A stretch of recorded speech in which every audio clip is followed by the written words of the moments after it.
ओम शांति। आप सबको नए वर्ष की दिल से बेहद की शुभकामनाएं। आज 1 जनवरी 2025 के महावाक्यों में जो कि बाप दादा जी द्वारा इसमें मनन चिंतन में सबसे पहला पॉइंट है। मीठे बच्चे, तुम ज्ञान की बरसात कर हरियाली करने वाले हो। तुम्हें धारणा करनी और करानी है। इसी से रिलेटेड आज का प्रश्न भी है कि जो बादल बरसते नहीं उन्हें कौन सा नाम देंगे। तो सबसे पहले हमें बाबा से इन ज्ञान रत्नों को धारण करना होता है, उसका स्वरूप बनना होता है स्वयं के परिवर्तन से। फिर जब हम आत्मा भरपूर होती हैं तो दूसरी आत्माओं को भी भरपूर करते हैं। इन ज्ञान रत्नों की बरसात करते हैं, दूसरों को भी आसमान बनाने की सेवा कह लो, पुरुषार्थ कर लो, करते हैं। तो जो ऐसा नहीं करते हैं, बाबा ने आज उनको कहा है सुस्त बादल। और चुस्त बादल वो हैं जो बरसते हैं, यानी इस ज्ञान रत्नों को दूसरी आत्माओं को भी देने का पूरी पूरी सेवा दिल से करते हैं। जिस आत्मा को भरपूरता होगी ज्ञान की, योग की, वो बिना सेवा के रह ही नहीं सकता। जैसे स्थूल धन होता है, एक ही जगह पड़ा रहता है तो वो उतना ही पड़ा रहेगा, पर जब उसको लगाया जाता है व्यापार में तो वो बढ़ता चला जाता है और वो कर्म करने में बड़ा आनंद खुशी मिलती है। ये होगी स्थूल। अब इस सूक्ष्म में हमने बाबा से ज्ञान रत्नों का धन ले लिया, तो अगर हमने उसको बांटा नहीं तो बढ़ेगा नहीं। संसार में भी कहते हैं ना, ज्ञान देने से बढ़ता है। तो हमारी जो ज्ञान बाबा से हम धारण कर रहे हैं लेकर के, जब हम इसको बांटेंगे तो ये ज्ञान रत्न भी बढ़ेंगे और हमारी धारणाएं भी शक्तिशाली बनेंगी। दूसरी आत्माओं की दुआएं भी मिलेगी, उनको भी प्राप्तियां होंगी बाबा से। तो ऑटोमेटिकली चाहे वो दुआएं दे चाहे नहीं दे, ये एक नियम है। किसी ने किसी का फायदा कराया तो उससे मन को जो प्रसन्नता मिली, उसकी दुआएं उसके खाते में जमा होगी।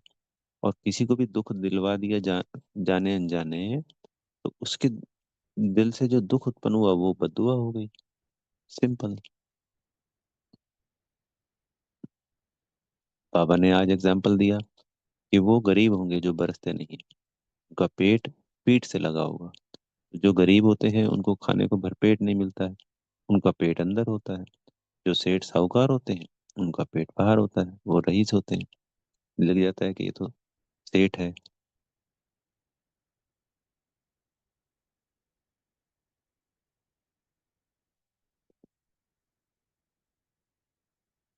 तो इसका तात्पर्य ये है, जो ज्ञान रत्नों को धारण कर दूसरों को नहीं कराएंगे, वो वहां जाकर साधारण प्रजा में चले जाएंगे, साधारण प्रजा बनेंगे। और जो भरपूर होकर दूसरों को भरपूर करेंगे, वो महाराजा महारानी बनेंगे।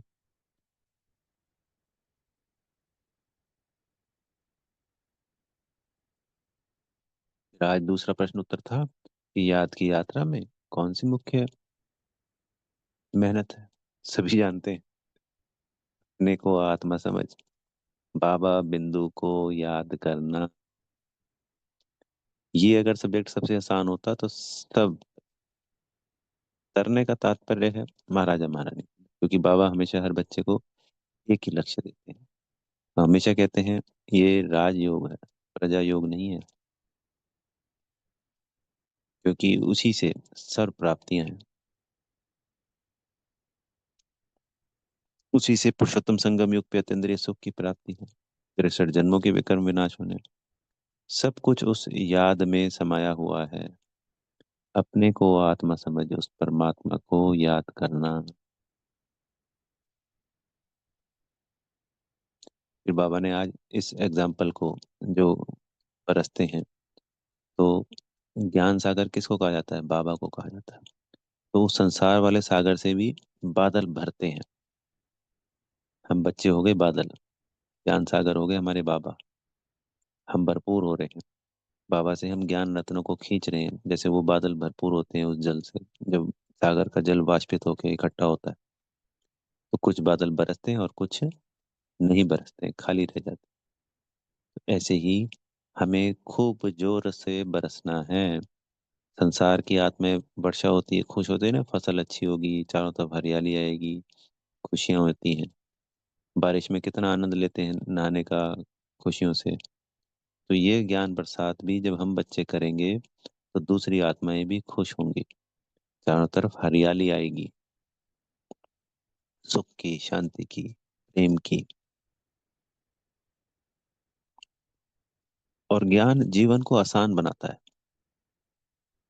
अज्ञानता जीवन को मुश्किल बनाती है। जैसा होता है, ये नहीं कि स्कूल की ज्ञान की बात हो रही है, कोई भी समझदार ज्ञानवान आत्मा होती है, चाहे स्थूल संसार में भी होती है, तो ही वो अपने जीवन को बदल सकती है। तो ये ज्ञान तो हमारा पूरा कल्प बदलने वाला है।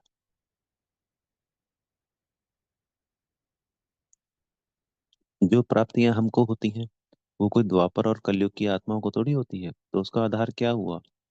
ये ज्ञान। बाबा ने कहा कि सबसे शक्तिशाली आत्माएं आप हो। जैसे 8 सबसे शक्तिशाली बाबा समान हैं, 100 भी उनके बराबर हैं, फिर 16,000 आती हैं, फिर वो 9 लाख आती हैं, फिर वो 2 करोड़ है, फिर वो 31 करोड़ त्रेता वाली आत्माएं। तो ऐसे सब नंबरवार होता चला जाता है। तो उनको बाबा ने कहा है, इसमें मुख्य है ये ड्रामा का ज्ञान, ड्रामा का राज। ये हम बाबा के बच्चों को ही पता चलता है, संसार की आत्माओं को नहीं पता चलता। तभी तो 3 चीजें कही जाती है, आत्मा, परमात्मा और ड्रामा।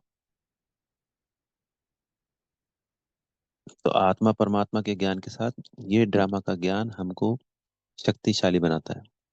बाबा ने कहा कि संसार की आत्माएं सोचती हैं कि भगवान सब कुछ कर सकता है, पर बोला मैं भी इस ड्रामा में बंधायमान हूँ, बंधा हुआ हूँ, बांधा हुआ हूँ, ड्रामा के अधीन हूँ।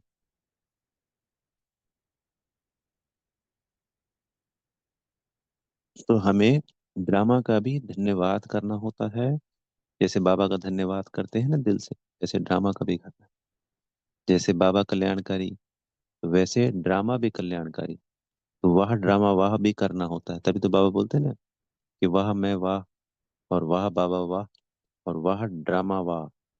ऐसा नहीं कि सिर्फ हम वाह बाबा वाह करें, स्वयं की भी वाह वाह करनी है और ड्रामा की भी वाह वाह करनी है। ड्रामा, तो वो भी कौन है? माँ।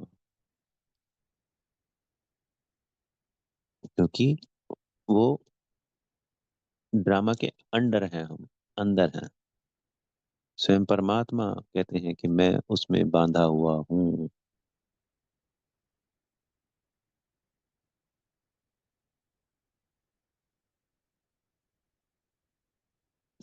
तो इस ड्रामा के गुह्य राज को समझकर इस ज्ञान को अपने में धारण भी करना है, औरों को धारण करवाना है। और बाबा से आत्मा समझ स्वयं को, उस बिंदी को बिंदी रूप में, उस यथार्थ उनका जो रूप है, बिंदी रूप, सत्य स्वरूप, परम धाम में जाकर के उनको याद करके उनसे सर्व शक्तियां प्राप्त करनी है, बाबा के समान बनना है।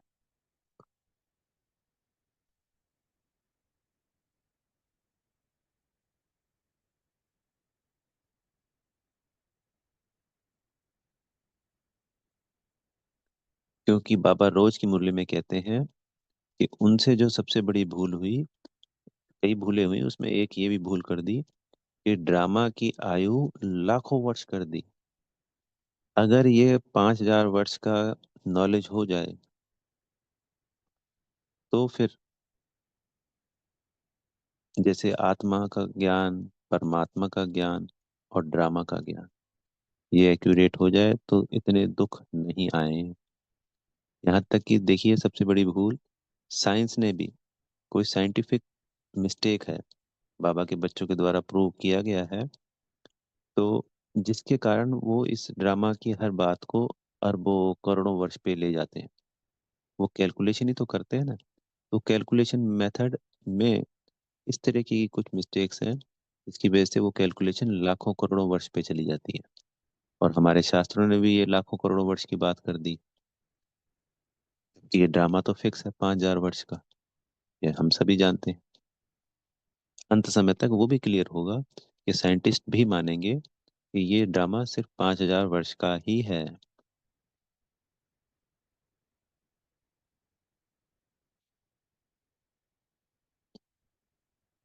या इतना छोटा है, इतना बड़ा नहीं है जितना उन्होंने मान लिया है। उस कैलकुलेशन मिस्टेक को भी माना जाएगा। वो थोड़ा अलग चैप्टर है, लंबा है, वो इससे रिलेटेड नहीं है। उस पे समय आने पर बाबा के बच्चों के द्वारा, हमारे यज्ञ के द्वारा, अपने आप जैसे गीता का भगवान शिव बाबा है, ये संसार में प्रूव होगा, वैसे ही वो भी प्रूव होगा।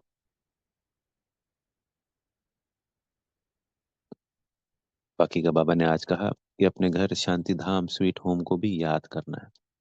तो जैसे बाबा को याद करते हैं ना, वो ब्रह्म तत्व को याद करते हैं सन्यासी लोग, तो हमें भी अपने घर शांति धाम को जरूर याद करना होता है। ऐसा नहीं कि हम कईयों दिनों तक शांति धाम बलि परम धाम जाए ना। अपना आत्मा का अभ्यास अगर करेंगे तो जरूर खींच होगी ही होगी। बाबा ने आज सन्यासियों के लिए कहा कि भाई वो निवृत्ति मार्ग है। तपस्याएं करते रहते हैं, मिट्टियां चढ़ती रहती हैं, घास उगती रहती है, उसका कोई फायदा नहीं, कोई प्राप्ति नहीं। क्योंकि कर्म सन्यासी कोई बन नहीं सकता। वो ये सोचते हैं कि उन्होंने खाना नहीं खाया या खाना नहीं बनाया तो कर्म सन्यासी हो गए। तो बोला ऐसा नहीं है। एक मुरली में कहा था, जब तक हम आत्मा इस तन में होती है तब तक हम इस कर्म से परे नहीं हो सकते। तो हमें कर्म सन्यासी नहीं बनना होता, वो हठ योग है। उससे बोला प्राप्तियां कुछ भी नहीं। हाँ, उनकी पवित्रता ने, उनकी शुद्ध वाइब्रेशन ने, ये जो 2,500 साल थे, क्योंकि ये संपूर्ण पावन भूमि है भारत खंड, इसको थामे रखा। जैसे कोई बिल्डिंग जर्जरी भूत हो जाती है, गिरने से बचाने के लिए बांस के खंभे लगा दिए जाते हैं या और पिलर खड़े कर दिए जाते हैं। तो उन साधु सन्यासी आत्माओं ने भारत को थामे रखने के लिए पिलर का काम किया। तो हम दिल से उन सभी सन्यासी निवृत्ति मार्ग वाली आत्माओं का बेहद का धन्यवाद करते हैं। तो आप सब भी, आशा है कि उन सब का धन्यवाद करते रहेंगे। जिस दिन भी बाबा सन्यासियों की बात करें मुरली में, उस दिन उन सभी आत्माओं का धन्यवाद करना है दिल से। क्योंकि भारत की जो थामे रखा, तो जब बाबा आए तो हमारी हालत ऐसी रही कि हम बाबा को पहचान सके। आज पापा की श्रीमत के अनुसार पुरुषार्थ कर पाए, वरना इससे भी ज्यादा बुरी हालत हो सकती थी, जिसमें कि हम पुरुषार्थ ही नहीं कर पाते, बाबा को पहचान ही नहीं पाते। तब पता नहीं क्या हो जाता। दिल से उन सभी आत्मा भाइयों का बेहद का धन्यवाद।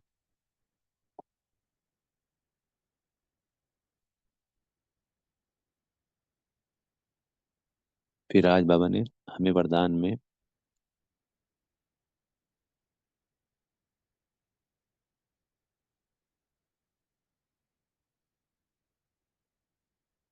एक रस स्थिति द्वारा सदा एक बाप को फॉलो करने वाले प्रसन्न चित्त भव। तो जब हम एक रस स्थिति द्वारा हमेशा बाबा को ही फॉलो करेंगे तो हमेशा खुश रहेंगे। तो बाबा ने आज उदाहरण दिया कि जो ब्रह्मा बाबा का जीवन था वो हम बच्चों के लिए कंप्यूटर है। जैसे आजकल कंप्यूटर से गूगल से पूछते हैं ना सभी प्रश्नों के आंसर, झट से निकल आते हैं। तो कमाल की बात है, ये अव्यक्त मुरली से लिया हुआ होता है। और 15, 20, 25 साल पुरानी होगी ये जो लाइनें आई हैं आज। तो कंप्यूटर द्वारा हर कोई प्रश्न पूछते हैं।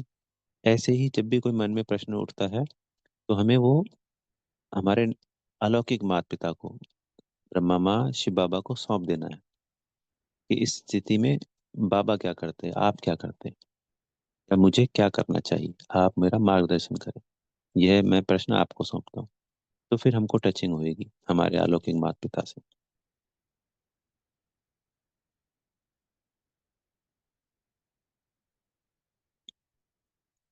और फिर उसी अनुसार हमारे से वो कर्म कराएंगे। फिर क्या, क्योंकि क्वेश्चन समाप्त हो जाएंगे, तो ये जो प्रश्न है, ये प्रश्न चित्त की बजाय हम प्रसन्न चित्त बन जाएंगे। और प्रसन्न चित्त का अर्थ है एक रस स्थिति में सदा बाबा को फॉलो करने वाले। और फिर स्लोगन में कहा कि आत्मिक शक्ति के आधार पर सदा स्वस्थ रहने का अनुभव करो। तो आत्मा का जब हम पाठ पक्का करते हैं, अपनी आत्मिक स्थिति को शक्तिशाली बनाते हैं, तो जो स्वस्थ है, शारीरिक रूप से स्वस्थ है, उसका अनुभव हमेशा रहता है। शरीर की व्याधियां आनी है, 63 जन्मों का हिसाब किताब है, प्रकृति के साथ हिसाब किताब है। इसके लिए हमें आत्मिक स्थिति के भान में रहना है, जिससे हम सदा स्वस्थ अनुभव करें। फिर आज एक विशेष नोट आया है कि ये तपस्या मास है, 1 जनवरी से लेके 31 जनवरी तक हमें ये आत्मिक अभ्यास को बढ़ाना है। अगर हम रोज योग मान लीजिए पहले और दिन 1 घंटा करते थे, तो अब हमें उसको जितना समय बढ़ा सकते हैं, 1.5 घंटा, 2 घंटा, 4 घंटा, 6 घंटा, जितना कर सकते हैं, जिसका जितना सामर्थ्य है। सेंटर पे भी जाना है, ज्यादा से ज्यादा वहाँ योग भट्टियां चालू होती हैं, हमें वहाँ पे भी योग की समय को बढ़ाना है, अलग से और समय देना है।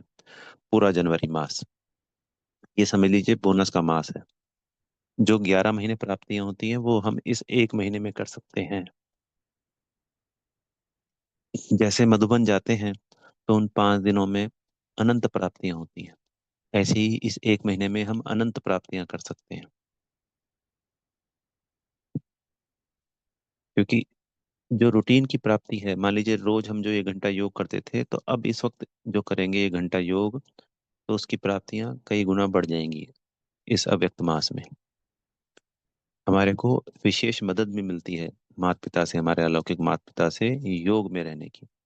योग अच्छे से लगता है, क्योंकि सभी ब्राह्मण आत्माएं एक रस स्थिति में योग करने का पुरुषार्थ करती हैं, परसेंटेज बढ़ जाती है सभी की। और उधर से माता पिता की हमारे को एक्स्ट्रा मदद मिलती है, शक्तियों की, गुणों की। तो अपनी आत्मिक स्थिति को शक्तिशाली बना करके पूरे महीने में बेहद की सभी आत्मा बच्चों को सुख और शांति प्रदान करनी है। ये हमारे को होमवर्क मिला हुआ है इस पूरे महीने के लिए। तो आज में जो मुख्य लाइन दी इसमें बताया, अपनी शक्तिशाली मनसा द्वारा सकाश देने की सेवा करो।